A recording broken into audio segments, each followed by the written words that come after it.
وزي ما كان في انتاج افلام ومسلسلات، في برضو بعض الاحداث الساخنه اللي حصلت في 2014، واهمها زيجات وطلاق بعض المشاهير، وكان من اهمهم اشهر عازب في الوسط الفني وهو الفنان الكينج محمد منير. محمد منير فجأة فاجئ جمهوره بجوازه في هدوء من داليا محمد ناصر نوبية الأصل. محمد منير كانوا يعني في الأول بيقولوا إنها إشاعة وإن محمد منير مستحيل يتجوز فجأة كده، لكن الحقيقة فعلا محمد منير تزوج فجأة وفي هدوء.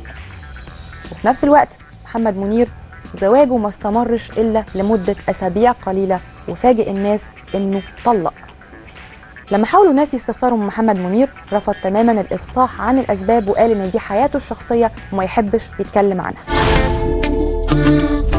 ومن اشهر زيجات 2014 كمان هو زواج المخرج سامح عبد العزيز من الفنانه روبي، بعد ما سامح قعد فتره طويله جدا ينكر ويقول دي اشاعه، لكن في الاخر سامح قال واكد انه فعلا تم زواجه من الفنانه روبي.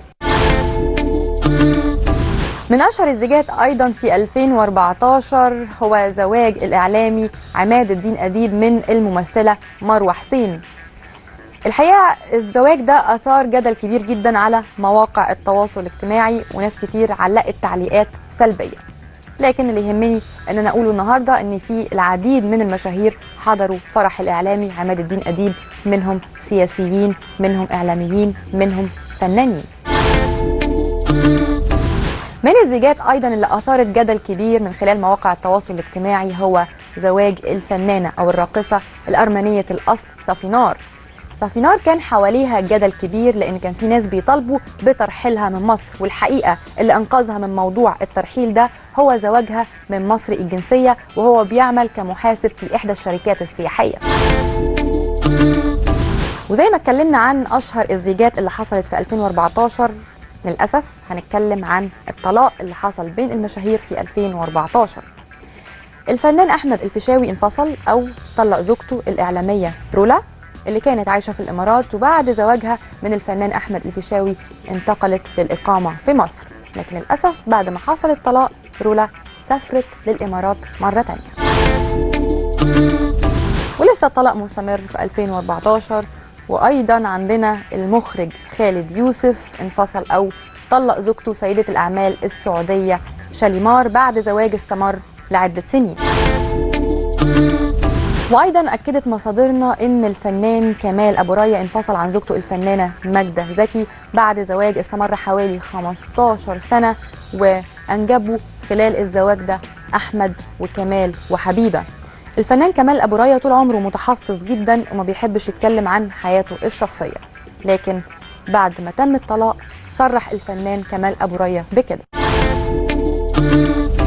وكانت المفاجأة أيضا في 2014 هو انفصال الفنانة سوسن بدر عن زوجها الشاعر سامح العلي بعد زواج استمر 6 شهور فقط، وكان تعليق الفنانة سوسن بدر على الانفصال ده إن هم هيظلوا أصدقاء. في ناس كتير ما كانتش تعرف ان الفنان محمد رجب متجوز، عشان كده لما حصل طلاق بينه وبين زوجته السعوديه غدير ناس كتير اتفاجئوا بخبر الطلاق، لان هم ما كانوش يعرفوا اصلا ان الفنان محمد رجب متجوز.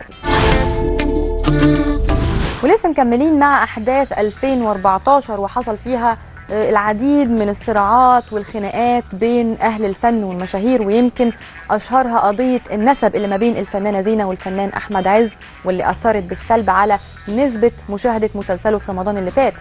في كمان قضيه التعويض اللي رفعتها الفنانه اثار الحكيم على الفنان رامز جلال بسبب حلقتها في رامز قرش البحر. في كمان خناقه جيران حصلت ما بين المطربه شيرين وما بين الفنان شريف منير. في كمان مشاكل الفنان محمد رمضان اللي بينه وبين شركات الإنتاج.